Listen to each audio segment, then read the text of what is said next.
It's January 16th, 2018, and tonight is a review of a book and sharing of a book that I did many years ago.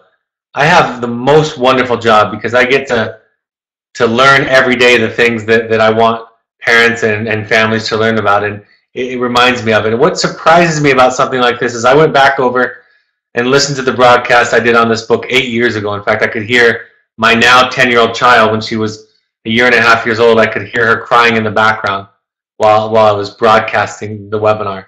And what was amazing to me was how many of the truths that I think about today are found in this book, that are at the heart of this book, and how those patterns that we look at many different authors, many different theories and approaches to parent education, how those themes show up over and over again in the work that I do. So it was really a fun time this week preparing for this webinar.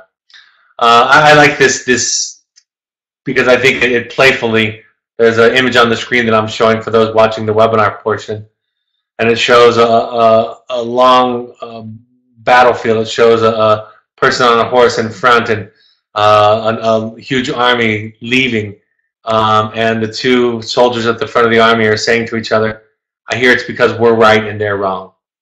And really what this is tonight, The Anatomy of Peace, is it's a book about finding peace in our hearts with other people.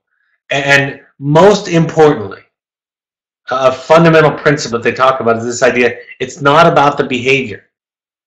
I'm going to give an example tonight of somebody from 900 years ago, a great leader of a military who was humane even in his leadership, and considered the best, most successful military person of his era. He was seen as somebody who had his heart at peace.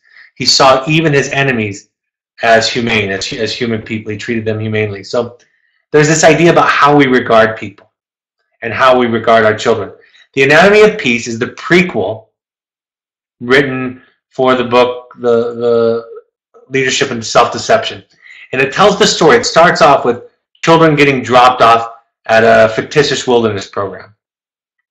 And then the parents enter into this two-day intensive, this two-day educational process at the beginning. And so much of the skepticism, the anger, comes out in their stories as they're listening to these two leaders. The two leaders of this particular wilderness program, one is a Muslim and one is a Jew, and they of course have a heritage of being at war with each other, and through the use of history and through the use of their own cultural differences, they're able to describe how the core concepts in relationships are present, whether it's in a couple, a family, or even something so profound as a war. As the parents are arriving and the main characters are arriving, Lou and his wife, Carol, and their son, Corey, are arriving. Corey's been convicted of crimes related to substance abuse disorder and stealing and theft, and they're dropping him off, and Dad is bitter and angry and doesn't want to be there and doesn't see himself as part of the problem. Then there's another young woman by the name of Jenny who's come. She'd been tricked by her father, and she starts off the process running away from the counselors, and that's the backdrop of this setting. So they're sitting in this group room starting to learn. And essentially the two leaders talk about a change in the way that they talk about a sensibility, a way of being, a word that I often use. And initially they say most people come into therapy with an idea of changing the other.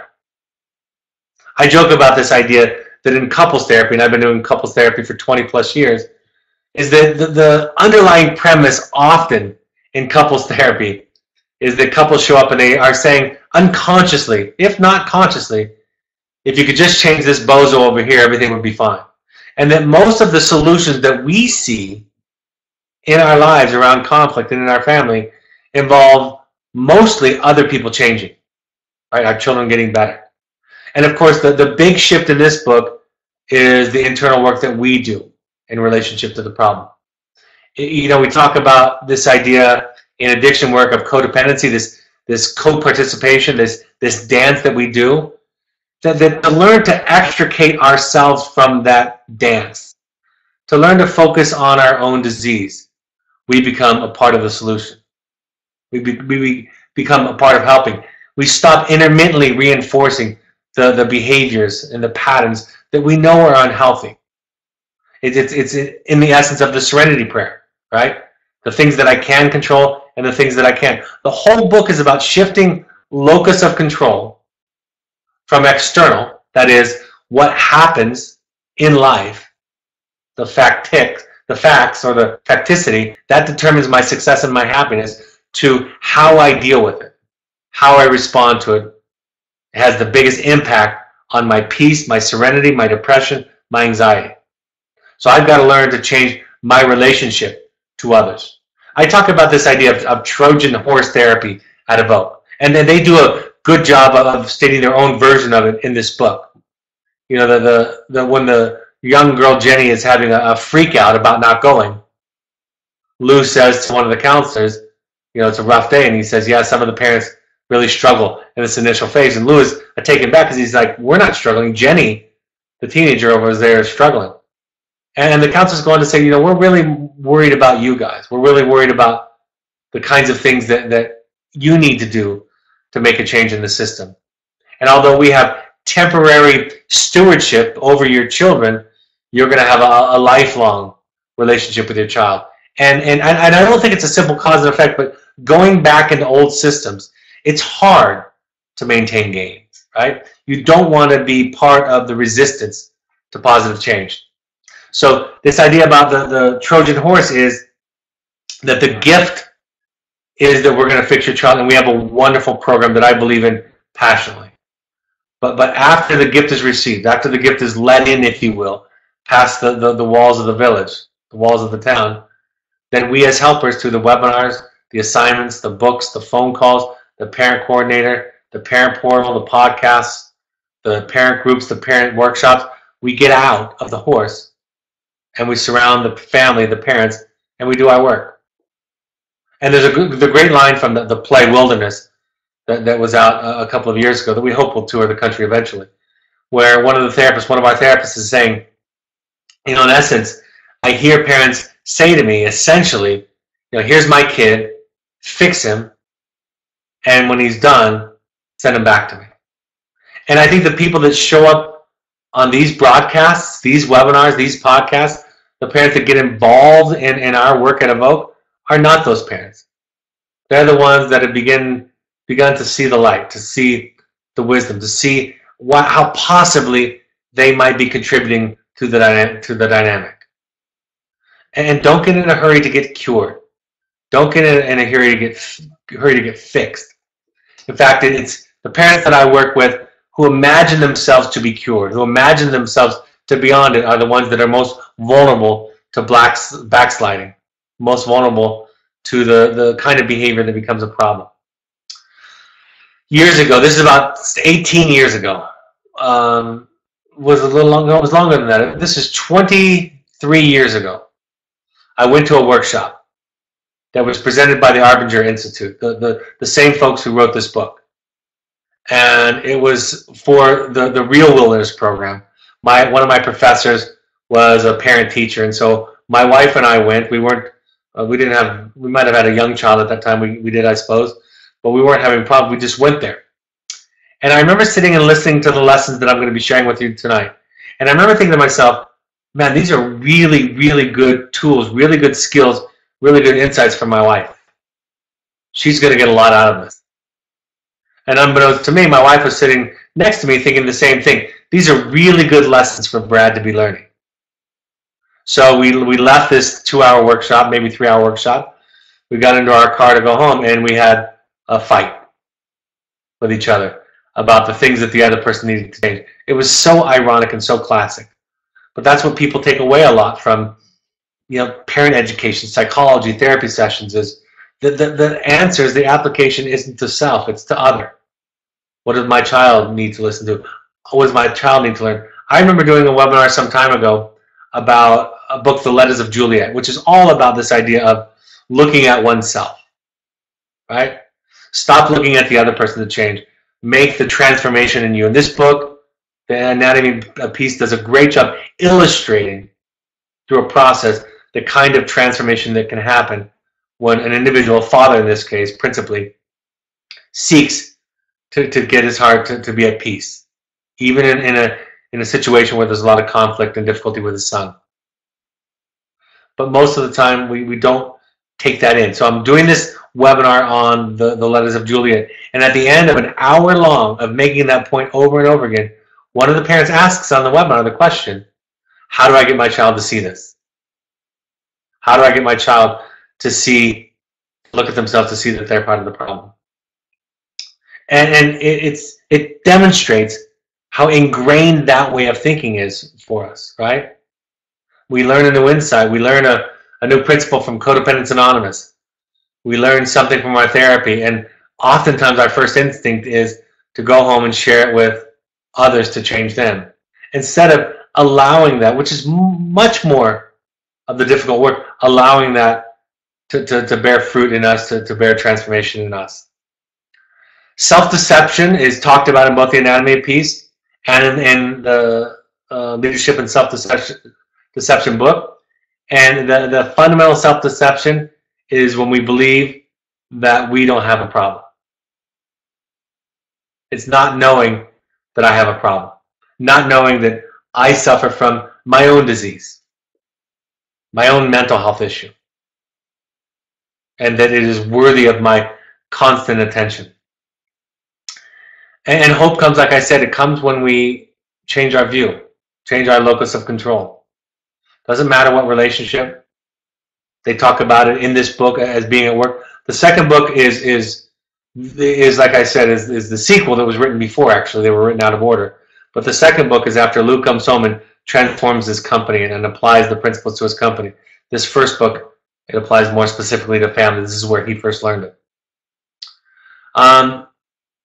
What do I do if this question at the parent meeting is really what will I do to stop it from happening or fix it once it happens, right?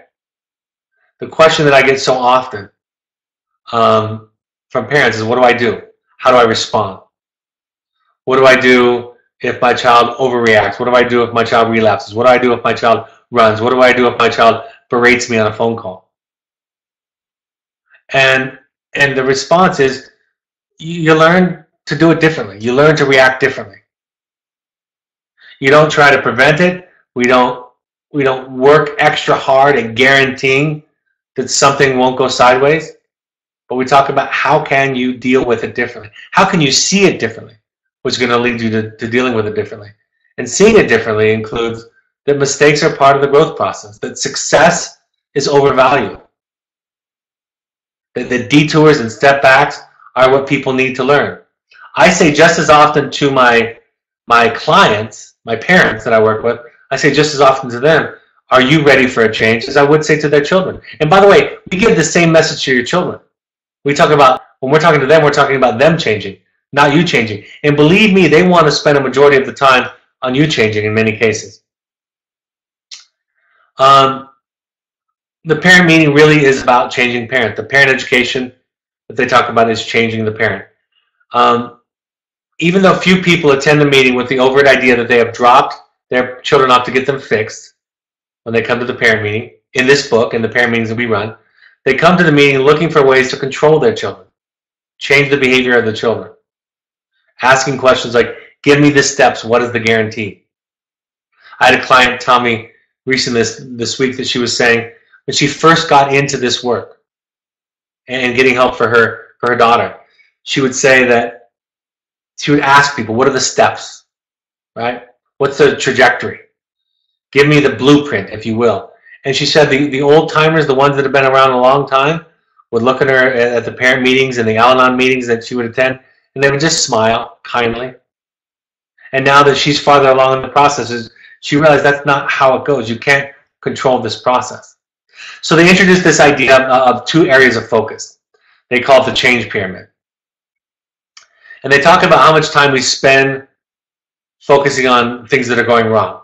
We nag, we berate, we coach, we're frustrated, we lecture, we pay attention to. It becomes our focus. And we get over-involved in the negativity. We increase this dynamic, this pattern, where we're nagging, we're criticizing, and the other person is angry and upset. And instead of trying to focus on the positive, the strength-based piece of it. I'll talk a little bit about this more in detail as we go along. but they separate and say that we need to spend more time on the positives.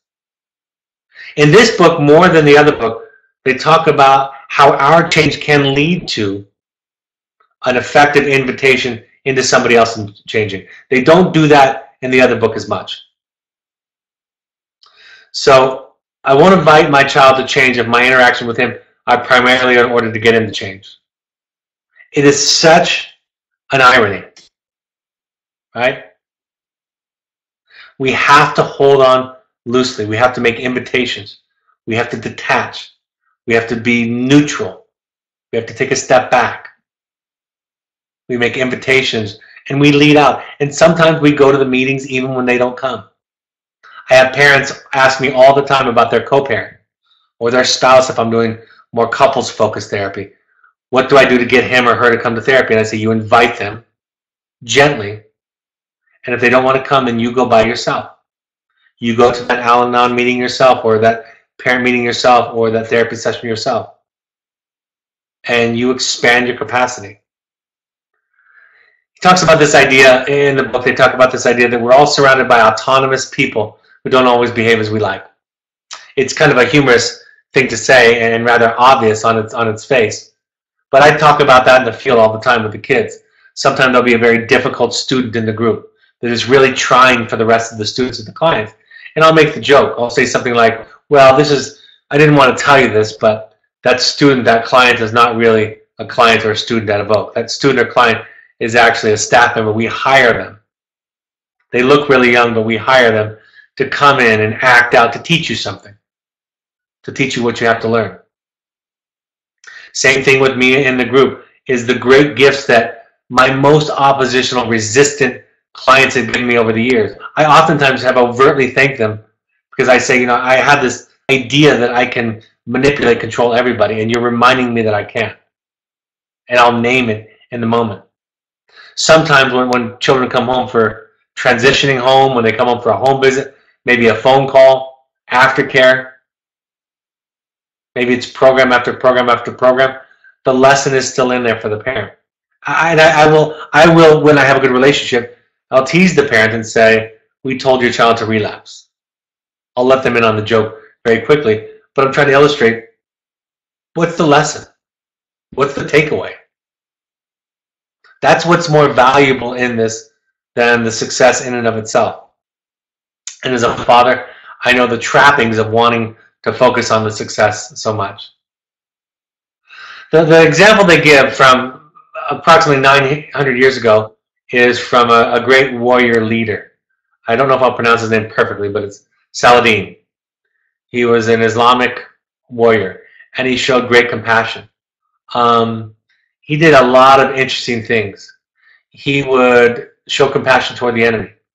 He would send the enemy at times with a guard so the enemy wouldn't be hurt in certain situations if they were trying to rescue a spouse. Or one woman came to him begging for her child who had been taken from her tent in the middle of the night. And she was told to go to the Muslim king, and that the Muslim king would show compassion. And the story goes that Saladin wept with tears and went and found the young girl that had been stolen, who was at the slave market, and returned her to his mother. When they had a treaty at the end, he gave what some of his own people said was much too much money to those that he released, and he required much too less of a ransom for those that he was turning over. And so he showed a compassion, and they contrasted that with other warriors and leaders in armies and how ruthless they were, plundering and raping and all kinds of devastating atrocities. And they said even in as stark of an example as a war, you can show that your heart is at peace. You can treat the enemy as a human, which he tried to do. There's a great quote in here as they're illustrating this, and Lou, the main character, is arguing with the idea about being right, being on the right side of things. And what the leader of the group says, he says, if you're not wrong, then you'll be willing to consider how you might be mistaken. And I think that might be the simplest thing. The more confident I become, what I say is, the more that I know I am okay in a situation, the more I'm willing to look at my mistakes, the more I'm willing to look at my contribution to the problem. But needing to be good, and I'll talk about that a little later because they do a great job of explaining in this book. Needing to be seen as good or needing to be good is the enemy of being open to this process. I tell this story. I've been a Lakers fan my whole life, and I think this is in my book, in fact, about Kobe and Shaq. In the late 1990s, early 2000s, there was a battle on the Lakers about whose team it would be. They were several years apart, had different personalities, different styles, and they were always kind of battling. And it was famous in the media and around sports for this feud to be talked about for several years, even though they had some success. And I was listening to Magic Johnson, who at the time owned part of the Lakers and was a commentator on this feud between them. And Magic, being the great leader that he was, said, "I'll know whose team it is when that person comes forward and defers to the other person." In other words, if Kobe comes forward and says, "It's Shaq's team, Shaq, I'm behind you," then I'll know it's really Kobe's team. And if Shaq comes forward and says, "Kobe, I'm behind you, I'm supporting you, I got your back," then I'll know that it's Shaq's team. That what comes along with that confidence, with that clarity of self, that heart at peace, is that you're able to look at your faults, your flaws, your humility. You're able to follow. You're able to not be right, to not be in charge. My wife said to me years ago, when we were dating, she says, when I was in one of my moods, my arguments with her, she said, "You might be right, but you're going to be alone." And that has stuck with me all these years. I think about it in terms of aftercare choices. When clients get to the place where they say, "I'm open. My best thinking got me here. The most important attribute of my next placement, my next setting, is me. That's the thing that's going to determine my happiness." Versus when they make all kinds of demands and entitlements and start describing the perfect setting. The way that we leak when we're trying to be right, we justify, right? We have to prove our point. We kind of make a ledger of points. We cite other people. We recruit experts. We sometimes recruit the mysterious they. Sometimes we just use shame in our tone. Who think, my famous thing around the family is I'll say things when I'm being shaming. My family tells me I say this. I'll say, "Who does that? Who thinks like that?" And it's so obvious when it's repeated back to me that it's absolutely shaming. We try to prove our point. We try to argue. We try to make the other person wrong, right? Because in the equation, if I'm right, then you're wrong, versus just being ourselves. It's that contrast that I talk about in the book, where the myth of being right, where you just get to be yourself. You don't have to kick your son out of the house and prove that smoking pot and playing video games is unhealthy. You just get to say, "I'm not comfortable with it." You're allowed to say that. Unfortunately, that kind of strength is born upon having been valued as a child similarly growing up, and many of us had less than ideal upbringings in that way. To contrast the heart of peace and at war, I think it's very simply illustrated by these two charts that they draw in the book. For the heart of peace, we see others as people. We see their hopes, their needs, their cares, and their fears as real to ourselves as they are to them. And I think at times with children, we talked about this with a recent book, we dehumanize children. We make them less than. The heart at war sees others as objects, obstacles, vehicles, irrelevancies. We see them as something to be manipulated and controlled, buttons to be flipped, switches to be flipped. We see them as reflection of us, as extensions of us. All of those are ways of talking about somebody as an object instead of a human. The philosopher Martin Buber's idea of it's the I-it versus the I-thou relationship. And it's hard to have an I-thou relationship with somebody who has hurt you. We want to turn them into a thing. We want to vilify them, right? We want to hurt them back or manipulate them back. So this takes depth and work to see the other person as a thou. It also need not compromise our boundaries. I think one thing that they actually miss in this book, and I'll just comment on this here, I think that they talk about if we see people as ourselves. That's the heart of peace. I don't think we see ourselves as human, oftentimes. In other words, I think it's more of a thou relationship that is the ideal, right? That I'm allowed to take care of me, that I matter, and that you're the same. I think at times the I-thou kind of thinking sounds like, looks like, I'm important and therefore, and also you're important, instead of we're just both okay, we're just both human. And I matter and you matter, and there's absolutely no hierarchy. So it might be a little distinction there, but the value is about seeing people and their needs as relevant as mine, versus seeing them as an extension of us, as objects needing to change for our satisfaction, right? That it's our children's job to get well so that we're not anxious, so that we're not upset. We hand that over to them. Behavior is not the measure of objectification. Our heart of view of people is the only measure of objectification. They illustrate this point very much, and I talk about this a lot. It's not the behavior that determines whether you're doing something from a loving place. And people can sense and feel if it comes from a place of love. The behavior doesn't reveal where the heart is. Right? You can act towards somebody in a very similar way behaviorally and not do it from a place of love. And like I always talk about, if you do it from a place of love, it's almost impossible to get it wrong. And if you do it from a place of fear, anxiety, control, anger, it's almost impossible to get it right. And they use the example of the Saladin, the great warrior leader, and about how his behavior was on some measure similar to other leaders, but that it was the heart that made him different inside. Our children, of course, don't want to be objects. They do care how and if we see them. It matters to them, and they can feel it. And then oftentimes we'll turn our children and others into caricatures, two-dimensional people, when they frustrate us or upset that, to justify our anger, to justify our upset feelings.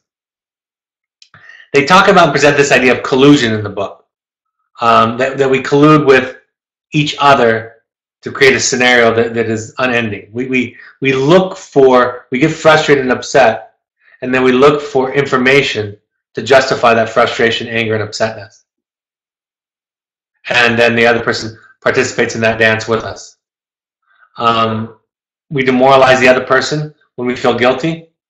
Demonize the other person when we feel guilty. We vilify them. They give examples of couples asking for chores and favors of each other, and the other person feeling put out, and then making that other person a nag or something horrible so that they don't have to do it because they're feeling guilty. We eventually invest and invite others to continue to be monsters so we can be justified in our view of them by extension of our feelings. And there's some great examples. This book is a hard one to give review because a lot of it's about stories. There's some really good stories. If you haven't read this book, it's one that I strongly recommend that you pick up. And I think it's so relevant to parents who have children or who have had children in a wellness therapy program that it'll speak to you very easily. So the stories that they give of these kinds of examples really do hit home. We escalate this conflict by gathering allies, like I mentioned earlier. In some theories, it's called recruiting. We use professionals. Here's what Brad says. Here's what the therapist says. So often I've heard people quote me, often misquote me, in fact, to make a point or to be right. Instead of, again, just standing on their own ground and saying, this is what I feel and this is what I believe, this is my truth. We use friends. We use like I said, the amorphous they. We can use research.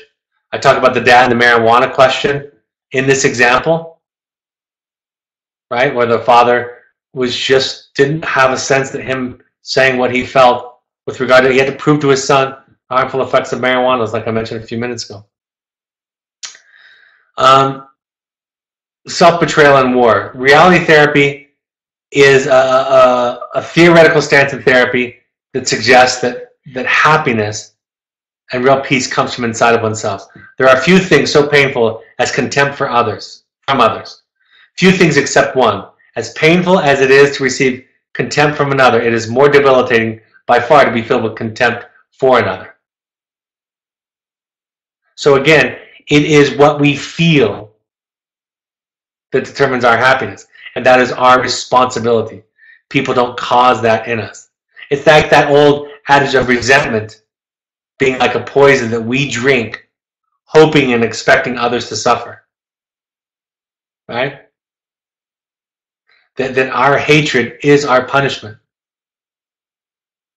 That our unkind feelings is our punishment. You know, we always think about that, like, I hope that person gets his or gets hers. But the answer is they are. If you have a heart at war, you're not at peace. You're already getting the reward. You're already getting the consequence. The choice to betray oneself is the cause of bitterness, not the events of our life. This is what philosophers, existentialists call facticity. That it is not the facts of our life that determine our happiness, but rather how we learn to cope with them and deal with them, with the meaning that we make out of them, the story that we write out of the pages that we're given, the letters that we're given. They talk about this foundational thing that we move our way up through, this peacemaking pyramid. First of all, we have to get out of the box. We have to realize that we're part of the problem. We have to realize that we have a disease. We have to realize that we have an issue. We have to realize that we're contributing to the problem. Yes, there are genetics. Yes, there are other traumas. Yes, there are experiences in our child's life. Yes, there are our child's choices. But it doesn't do us a lot of good to focus on a lot of that. I remember years ago I was talking to a family at transition, at our graduation. And I was saying, when you go home, to the three of them, expect that nobody else in the family has changed. Just kind of set your mind to that. And then ask yourself, what am I going to do? If I believe that to be true, what's my response? And it was very difficult. The family had a hard time listening to me. They thought I was accusing them of not making progress. I said, no, it's just a mindset that helps. It doesn't help to focus on what the other people are and aren't doing right or wrong, to spend any kind of significant energy on it. We also build relationships after we get out of the box. We build relationships with people who have influence over others, like their friends, like the music they listen to, right? We try to understand where they're coming from, to get into their world. We build that relationship. We listen and learn to our children. I've said this 15 times this week. I say it 50 times every week with family. What you learn to do in terms of listening is much more important to shaping and encouraging healthy change in your children than the things that you say to them, the things that you teach them. Your openness is much more. And then, of course, there's a little bit of teaching and communicating.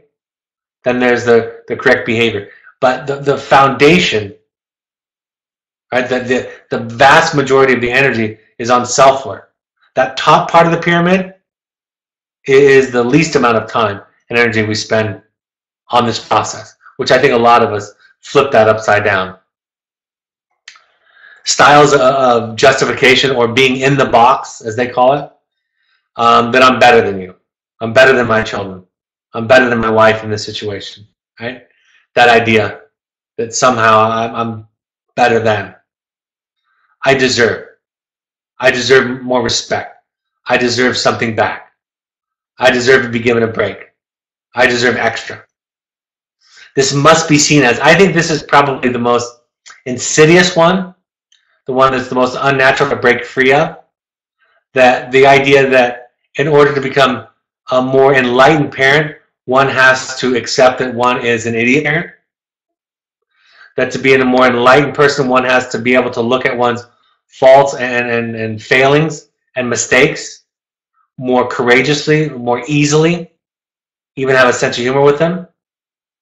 So if I must be seen as a certain way by my child, by others, it's going to get in the way of authenticity, of love, of kindness, of service, of generosity, of patience, all of those things. And then, of course, a worse than. Just so we cover that it's not, when I talk about being an idiot parent, it's not from a beating yourself up. It's from a place of it's like saying I'm human. I'm going to make mistakes. And I'm going to pick myself up after each one of them. And I'm going to say I'm sorry. But not, the answer isn't in I'm great or I'm horrible. The answer is in I'm human. That's why when I hear people talk about therapy, especially around parent education, they're trying to convince themselves that they're good or not, or decide if they're bad or not. That's the wrong equation. The fact of the matter is your children had the unfortunate circumstance of being born to a human that has wounds and limitations and symptoms and issues. And that if they're lucky, that parent will turn that into a product for themselves. The steps of creating inner peace for oneself. Look at the signs of the box. Look at the signs of blaming, justification, catastrophizing things. Understand that the common ways that we justify to try to make ourselves feel good about ourselves in a challenge, in a circumstance. Find an out-of-the-box place. Find out-of-the-box relationships, ideally a therapist or a 12-step meeting. Maybe you can remember a time when you felt love and compassion, even when somebody, quote-unquote, didn't deserve it. Places in your life, situations, relationships in your life where you felt that. Ponder the situation from anew, from this out-of-the-box perspective. Start to think about it in these ways. For example, what are the person's challenges, trials, burdens, and plans?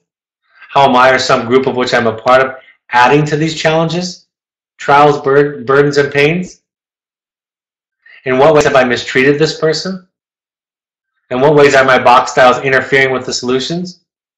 What am I feeling I should do for this person? And then the fourth step is act upon what I have discovered. I want to say this very, very clearly because I think it's important.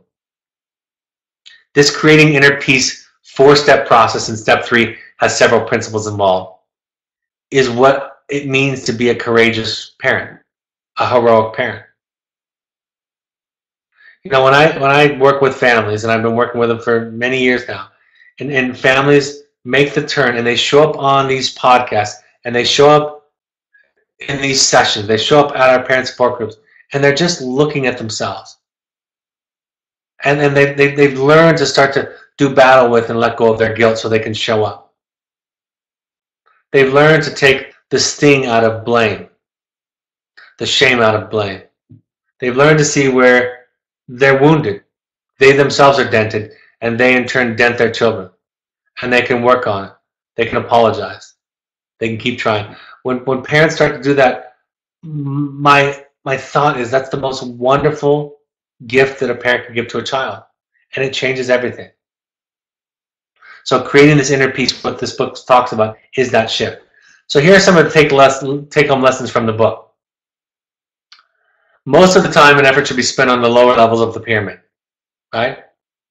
Our way of being, getting out of the box, thinking of other people like us as important as we are, their needs, pains, challenges, and so forth. The solution to a problem at one level of the pyramid is always below that level of the pyramid. In other words, if you're looking at the top of the pyramid, I'll go back to it, and you're thinking about correcting, the solution to correcting behavior is teaching and communicating. If you're having a problem with teaching and communicating, you need to listen and learn more. If you have a problem listening and learning, you build the relationship, right? And then at the very bottom, you go back to the core, which is learning to get out of the box. These hard work kinds of ways of being. Ultimately, my effectiveness at each level of the pyramid depends upon the deepest level of the pyramid, my way of being. My take home, what I take away from it. Read the books. Read The Anatomy of Peace, Leadership, and Self-Deception. They're great books. You can listen to them on audio. They go fairly fast. Like I said, these are two harder books because they're not just a step-by-step explanation, but they're stories. And stories are a little bit harder to give in a review, and I do highly recommend them. I quote them in my book. So I have a lot of faith in them. Attend 12-step meetings. We ask you to attend 6 12-step meetings. Just try to get something out of it. Try to hear what they're learning. Try to hear from the other people that are in relationship with people who have substance abuse issues and disorders. What are they learning? How are they trying to be with those people? There's a great story in this book that touches me. I hope not to ruin it, but it's a powerful story about Lou when he was younger and how his dad was out of the box with him. They were a very poor family and had an old truck for many years, and finally saved up enough money to buy a truck, a new truck. And so Lou, being a teenager, said, "Can I take the new truck into town, Dad? I need to go into town. I want to show all the kids. I'm so proud of the truck." And his dad said, "Sure." Gave him the keys. Lou went out to the truck and remembered that he forgot something, and he came back in, grabbed it. When he came back out to the truck was gone. And it terrified him. He was horrified. And he noticed down at the end of the road on this farm that they lived on that there were fresh tracks that were leading into the river, and the new truck was sinking into the river. And as he was watching that, he was absolutely just struck with terror. His father had made this great sacrifice. They weren't rich, and this new truck, he had ruined it. And so he walked back in beside himself and said to his father, "You know, Dad, I've done the most horrible thing. I left the parking brake off, and the truck has rolled back down to the river." And his father said to him, "Well, you might as well take the old truck keys then, if you're going to need to get into town some way." And Lou was talked about how that changed him forever, how that left an impact on him. And so sometimes it's the thing that we might perceive as a weakness that really is a strength, that shows us that it's our greatest ability to demonstrate love, that makes the biggest difference to somebody. I remember when my son did something very similar.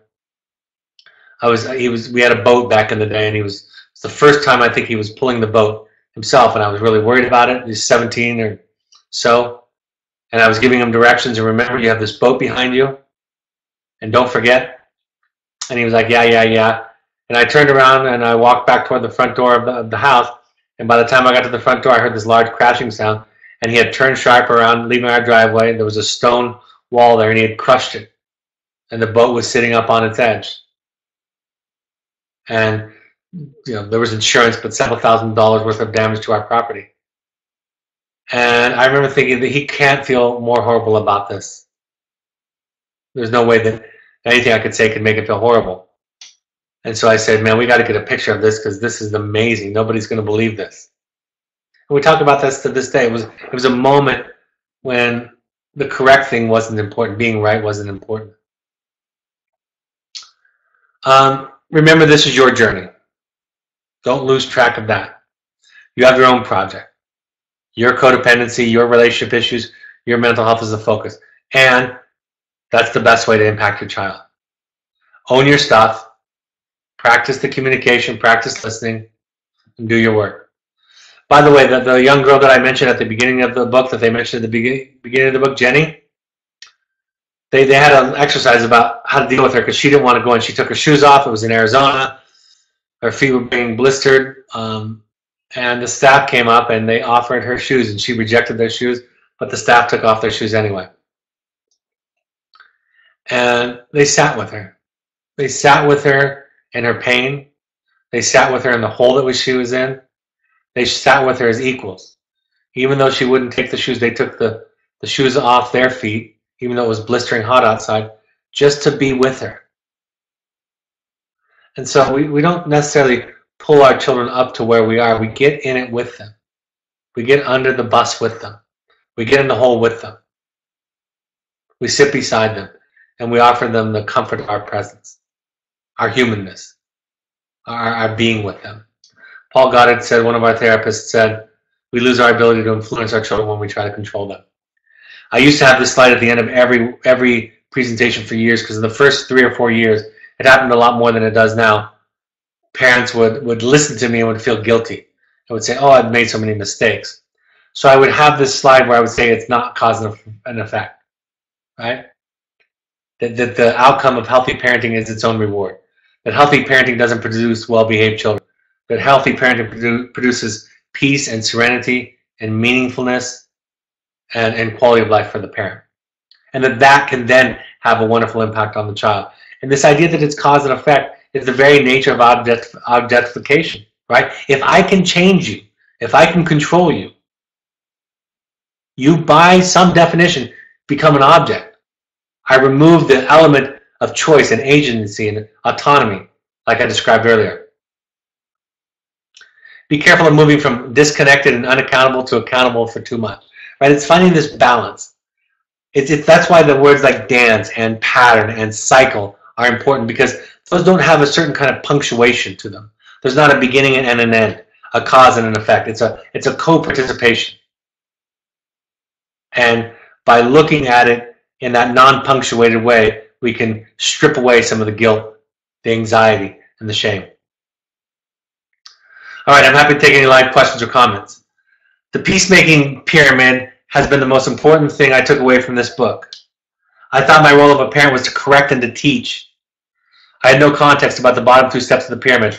My son's residential treatment center uses this book as the basis of their program. Also, the work of getting out of the box is something I have only been able to improve by doing my own work. It has been hard and continues. Thanks for the review and the reminders. Thank you for that. Again, I'm challenged by this book. I hope this particular webinar, this particular podcast, more than anything, is an invitation to look at a great resource, because I do think this is a great resource, great philosophy, great story. Next question. What if one parent has read the books, attends meetings, and is making progress, but the other parent is not? Do you think the influence of the other parent, of one parent on the rest of the family, can be enough to initiate change? Yes.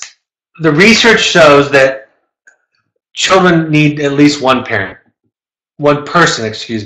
in their life to be in this role, to have a positive effect, and to mitigate against life's traumas. It's better if there's 2. It's better if it's everybody. But one person can make a difference. You know, to be clear, to emphasize this, the person who's made the biggest difference in my life is my therapist. She's 76 years old. She's not my mother. I've only known her for 19 years, and I go and visit with her for 1 hour a week. So if 1 hour a week with my therapist can, for me, make a profound impact on me, then of course having one parent do it differently can make a big difference. And it is a long game. You might not see it in the short run, but it can make a difference. Absolutely. Absolutely. Thanks for asking that. All right, I'll go to the upcoming questions, and if there are any others, we can do it at the end. Like I said, please go to 6 12-step support groups, Al-Anon, CODA, or Families Anonymous. You can also go to NAMI.org to find resources and free classes in your area. Share our podcasts, share them on social media, share them with your friends. All of these broadcasts are available via the podcast app on your iPhone. Search Evoke Therapy Programs there, or on your Android device or on a PC, you can download the SoundCloud app or go to the SoundCloud page and search Evoke Therapy Programs. Follow us on Twitter and Instagram.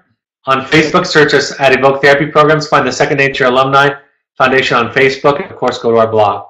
My book, The Journey of the Heroic Parent, is available on Amazon. If you don't have one, go out and buy it. Also, if you read it and you want to leave me a review, I'd be happy to have your review on Amazon. You can also listen to it on audio through Audible or by buying CDs. The next workshop will be January 20th and 21st at Cascades. We have a couple of Entrada ones up there, so if you can possibly go to it, sign up for it. It's coming right up. If it fits in line with your therapist's opinion about a visit, you can combine any of these visits. We like all parents to go to the workshops, if you can, during your child's stay. These are not for alumni, but for during the process. You can also contact Gail at evoketherapy.com for more information, or to RSVP. The next Finding You is February 7th through 11th. We just finished another successful Finding You. If you want to do deeper work, some of the origins of some of the stuff that I talked about tonight, you can do a Finding You at our new Summit Lodge in Park City, Utah. A wonderful new location. So the next one is February 7th through 11th. To find out more, go to our website. We also have Finding Family for private families. If you want to do family work, go to intensives, email intensives at evoketherapy.com for more information, or go to our website. Our next parent support group, I'll be in New York on Monday at 7 to 9 at the City University of New York in Midtown. And then I'll be in Los Angeles on the 11th. We're also going to do, we'll have a couple of dates for Seattle and for Portland coming up here. Email Andrea at evoketherapy.com for more information, or to RSVP for the groups. Pursuits trips are our adventure trips for young adults or families. I'm happy to answer any other questions that have come up.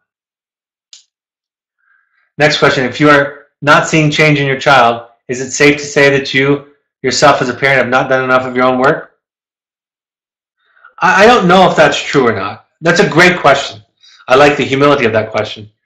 I would say it's almost as if you're just not taking stock of their change. It's just not your priority to take stock of their change. It doesn't become something you're constantly assessing or asking. It's too simple to say it's a simple cause and effect. But my response is it's not even the object of my focus, ideally. The minute I become focused on, obsessed with, preoccupied by how well they are or aren't doing, I have lost the focus. So that's kind of the shift, is a shift to taking more stock on a daily basis of how you're doing, not them. And to hold their progress, for better or for worse, lightly, right? To have less and less of an opinion about it. And to have a mindset of, they might not be ready yet, or gosh, they might have to be going through something hard. But it's really to focus less, to even consider their change, positive or negative, even less is what I would say. Next parent says, I'm so angry at how my husband deals with situations with my son. I feel like I'm trying my best, but he cancels me out. How should I deal with this?